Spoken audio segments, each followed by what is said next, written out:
À peine rentré de vacances, voilà qu'House of the Dragon donne encore des signes de vie. Je dois dire que je suis très surpris par les nombreuses nouvelles récurrentes qui tombent chaque jour. J'ai l'impression d'être prisonnier du tournage tant il y a des leaks de partout. J'aurais aimé attendre un peu avant de vous proposer une nouvelle vidéo analyse, mais visiblement House of the Dragon n'a pas le temps. Enfin bon, vous connaissez la chanson, la confrérie des Mestres est toujours en quête de nouvelles recrues sur ses réseaux sociaux, Twitter et Instagram, mais aussi sur la chaîne YouTube où vous êtes encore beaucoup à visionner sans être abonné. Il est également évident que ces images dévoileront sans doute des intrigues clés de la série. Vous voilà prévenu, vous êtes en terrain connu à vos risques et périls. Alors, que peut-on dire de tout ça ? La dernière fois, j'avais abordé le cas des images dévoilées qui semblaient prises d'assez loin. Cette fois-ci, c'était vraiment la foire aux images.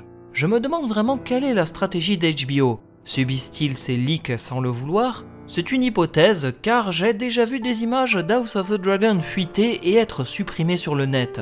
Il y en avait une qui montrait Daemon Targaryen en costume avec une épée et c'est pour cela que je n'ai jamais abordé cette image car elle a été supprimée par HBO. Vous comprenez bien qu'il y a des risques.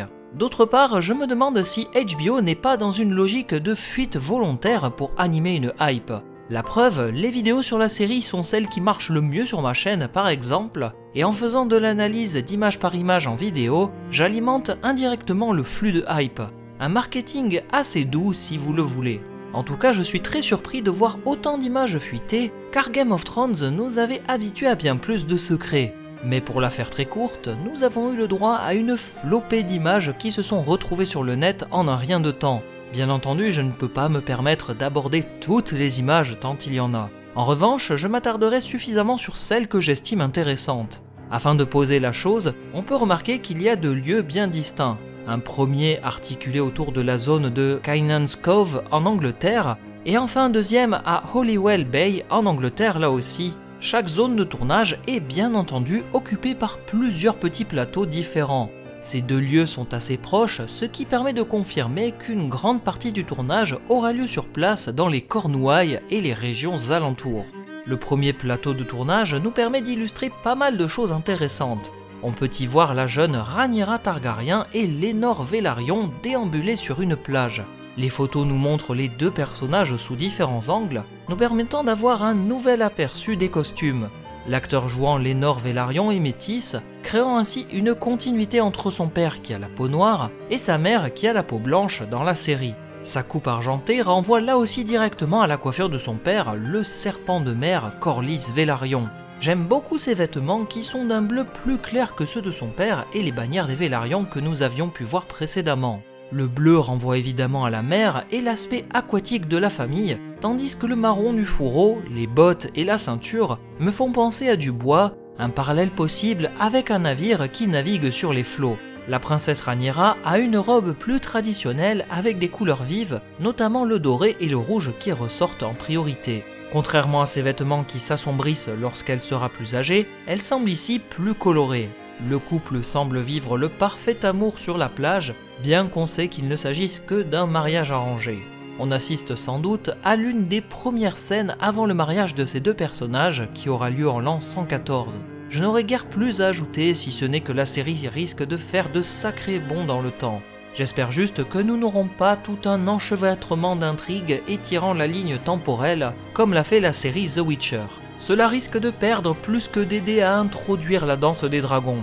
À mon humble avis, faire des bonds dans le temps n'est pas trop dérangeant du moment que nous avançons dans la chronologie. À quelques pas de ce premier plateau de tournage, un deuxième lieu nous montre des soldats Targaryens et Velaryon. C'est là aussi l'occasion d'observer ces soldats de plus près, leurs armures et logos qui ressortent bien en évidence. Le rouge mêlé à du noir et de l'argenté, puis le dragon tricéphale illustre à nouveau la puissance de la famille Targaryen. Un design que j'approuve totalement. Mais plus que cela, c'est aussi l'occasion d'apercevoir pour la première fois ce qui semble être l'actrice de Rhaenys Targaryen, surnommée la reine qui ne fut jamais, et qui est entre autres la femme de Corlys Velaryon. Un personnage qui a un fort caractère et qui sera appelé à agir comme une seconde mère pour Rhaenyra en l'aidant à relever la tête dans les moments durs.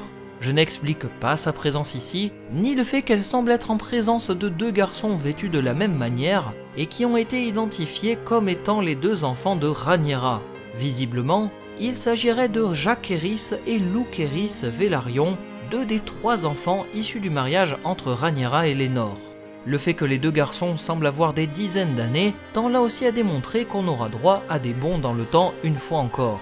Les 2 enfants sont décrits dans les livres comme ayant des cheveux bruns, loin des standards du sang de Valyria qui veut que les enfants valériens aient des cheveux argentés. Vous vous en doutez, la paternité des 3 garçons sera régulièrement mise en cause et beaucoup soupçonnent Rhaenyra d'avoir eu ses enfants avec son amant.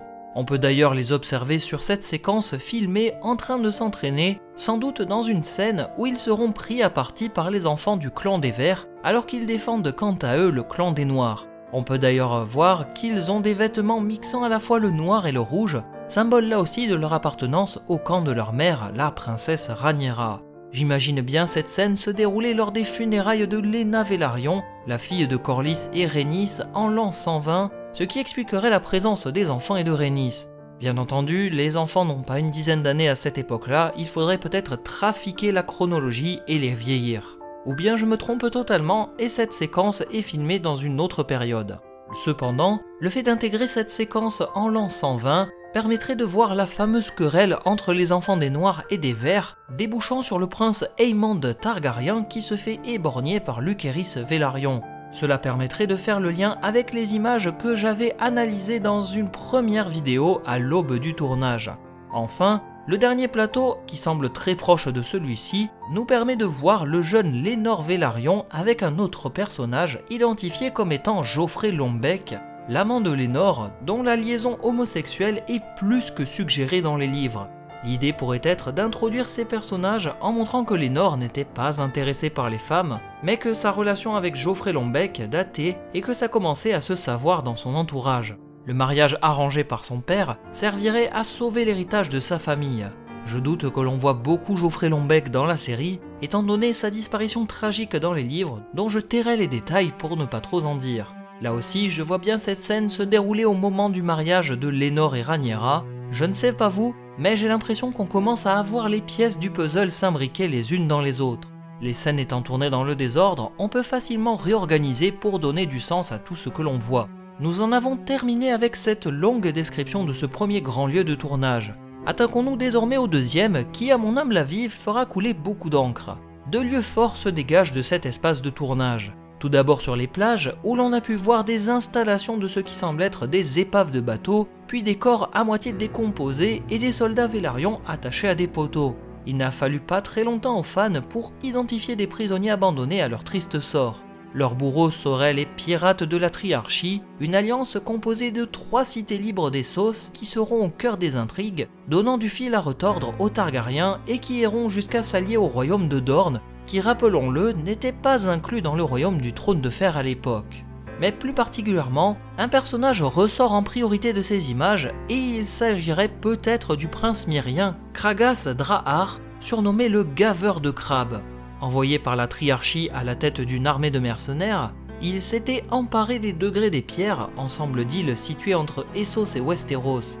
La méthode de Kragas consistait à faire du piratage, enlever des nobles ou des marins, puis demander des rançons ou bien exiger un péage pour que les navires puissent passer près de ses terres. Si on lui refusait cela, il capturait les malheureux qui étaient à sa portée et les attachait à des poteaux à marée basse, laissant les prisonniers se noyer à marée haute.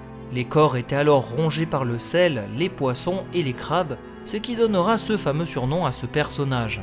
Si c'est bien Kragas, il a tout à fait l'allure du personnage décrit dans les livres. Une sorte de détraqué qui a un visage un brin défiguré et qui porte un masque ressemblant beaucoup à un masque de harpie que tout fan de Game of Thrones reconnaît. Étant donné son passif, je ne serais pas étonné qu'il ait combattu des cités esclavagistes, ce qui pourrait expliquer la présence de ce masque. Il le porterait donc comme un trophée de guerre. On peut d'ailleurs le voir sur ces images en train de clouer un des soldats avec son marteau, une méthode typique des Essos qui n'est pas sans rappeler les nombreuses séquences de Game of Thrones quand Daenerys avait fait clouer les grands maîtres de Meereen. Un des personnages qui devrait être l'antagoniste de la guerre des degrés des pierres dans cette saison 1. Il sera opposé au prince Daemon Targaryen qui a été repéré là aussi sur le tournage, bien que n'étant pas pris en photo en costume. Seul ce cliché le montrant dans un véhicule nous a été dévoilé. Il en va de même pour les mercenaires à la solde de Kragas qui semblent emporter du butin sur ces nombreuses images où l'on peut les observer porter des caisses et des denrées alimentaires. Le drapeau des Vélarions flotte bien sur cette épave, ce qui tend à expliquer qu'ils viennent d'arraisonner un navire de cette famille. Cela débouchera logiquement sur une guerre pour la domination des degrés des pierres. Maintenant, allez savoir s'ils vont nous montrer le tout début de la guerre en l'an 106, pour aller jusqu'à la fin autour des années 110, ou bien s'ils vont décider d'aller directement à l'année 108, car c'est à ce moment que disparaît Kragas. En tout cas, on nous promet une belle bataille qui est visible sur ces deux images où l'on voit tantôt de la fumée, tantôt les séquelles de l'affrontement. La fumée découlera peut-être de l'utilisation de Caraxès, le puissant dragon de Daemon Targaryen. Les cadavres emmenés sur ce lieu semblent montrer des soldats de la Triarchie, avec la forme des casques qui rappellent là aussi les guerriers d'Essos. Je suis en tout cas très curieux de voir ce passage, la guerre du degré des pierres étant très importante pour montrer le détachement du prince Daemon de la cour royale et de son frère, le roi Viserys Ier. C'est aussi un très bon moyen d'introduire la Triarchie, qui aura son importance par la suite dans le conflit de la danse des dragons. Enfin, un deuxième espace a été alloué à un tournage très militaire. Un grand campement s'est érigé proche d'une petite falaise et l'on peut y voir beaucoup de soldats Vélarions, mais pas que. En zoomant, les plus observateurs verront un bouclier avec des crabes, symbole des Celtigars, qui est une autre famille valyrienne à avoir survécu au fléau de Valyria aux côtés des Targaryens et des Vélarions. Un très bon point là aussi, tant ils seront présents et importants pour la suite. Pareil pour le conseil de guerre que l'on peut observer sur cette image qui nous permet de voir plusieurs lords Vélarions. Il s'agit sans doute d'une scène où les Vélarions planifient une attaque sur la Triarchie. On peut y apercevoir Lénor Vélarion accompagné de Joffrey Longbec, identifiable avec ses cheveux roux. Cela semble indiquer qu'il participera à la guerre aux côtés de son père, nous permettant d'installer sa relation avec Joffrey comme amant, mais également de donner de l'importance aux autres Vélarions. Corlys étant un personnage fort et central dans le récit, ce n'est pas plus mal de donner du crédit à ses enfants et au reste de sa famille. La chronologie se dégage petit à petit. Le moment où l'on voit Joffrey et Lénor ensemble dans les hautes herbes semble figurer dans l'épisode 5 si l'on se réfère à cette photo qui fait apparaître un 1, 0 et 5, signifiant saison 1, épisode 5. Game of Thrones fonctionnait pareil et toutes les séries font de même. Cela peut donc nous donner un premier point de repère avec un épisode 5 se déroulant autour de l'année 114, si cette image est bien tirée de là, date du mariage entre Lénor et Rhaenyra. Les épisodes précédents devraient nous montrer les années antérieures, potentiellement la fameuse guerre des degrés des pierres entre l'an 106 et 108. Il serait intéressant de mettre en place un système de dates pour aider les spectateurs à s'y retrouver dans cette saison 1, un peu comme l'avait fait Game of Thrones au tout début de la série, en nous donnant une unité de lieu pour nous permettre de nous représenter dans l'espace géographique. Bref, vous l'avez constaté, il y avait beaucoup de choses à dire sur ces images et on pourrait continuer encore longtemps. Il en ressort plusieurs scènes qui, mises bout à bout et analysées, peuvent s'imbriquer dans un schéma narratif complexe et passionnant. La saison 1 devrait traiter de plusieurs années, faire des bonds dans le temps, et à mon sens, cela est bien entendu nécessaire pour comprendre les clés du conflit. Je croise les doigts pour que ça soit bien fait et compréhensible pour les spectateurs qui n'y connaissent pas grand chose à la chronologie. Je me permets ainsi de clôturer cette vidéo en espérant qu'elle vous aura plu et apporté de nouvelles informations sur la série. Je serais d'ailleurs curieux de connaître votre avis sur ces nombreuses images, n'hésitez pas à vous manifester en commentaire et à me faire part de vos retours. On se dit à très bientôt pour d'autres analyses et descriptions, merci à vous d'avoir été jusqu'au bout et à très bientôt, salut!